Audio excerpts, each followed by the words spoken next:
We're here now at Inquirer Academy. It's actually visual communication with applied design thinking in it. I'm showing them and teaching them, what's the value of design thinking when you're doing this graphic design layout and doing marketing campaigns.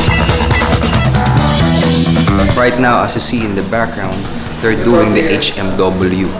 Okay, this is really essential, the first part of the design thinking. So it's really exciting because I'm a graphic designer also, and all the participants are graphic designers. As a designer like them, I'm so excited to share design thinking with the like-minded people. Now I gave them a necessary tool, that they can use every day. Now this is what you call the storyboard.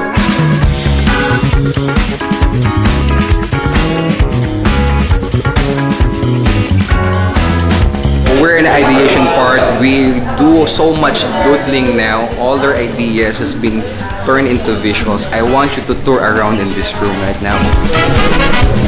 This is the empathy mapping. Look at that. We have the persona, and then the pessimistic, optimistic side. We have the customer journey mapping, and look, boom, look at that. It's so much idea. The storyboarding. It's necessary for everyone. Okay, this is just the one team. Okay, look at this.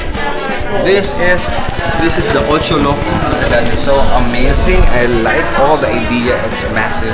And look at their storyboard over here. And then they're discussing that, all their idea. I love their illustration. It's so good, so original. You know how they come up with this? It's based on empathy mapping. The empathy mapping nila, they create a persona, and this is the person that they envision. They are talking to this particular dude named Bogart.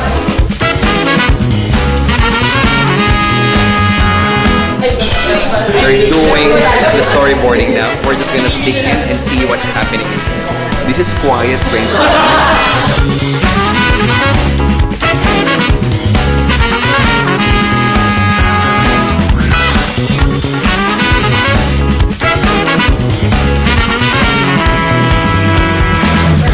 Storyboarding is necessary if you want, to align your team and clarify to them what is the start and the ending of the story of the entire campaign. Now, I want you guys to choose as a group, decide which one has the good story. Now, if you're doing animations, you're doing posters, you're doing campaigns, and so on and on, this is storyboarding. This tool is perfect.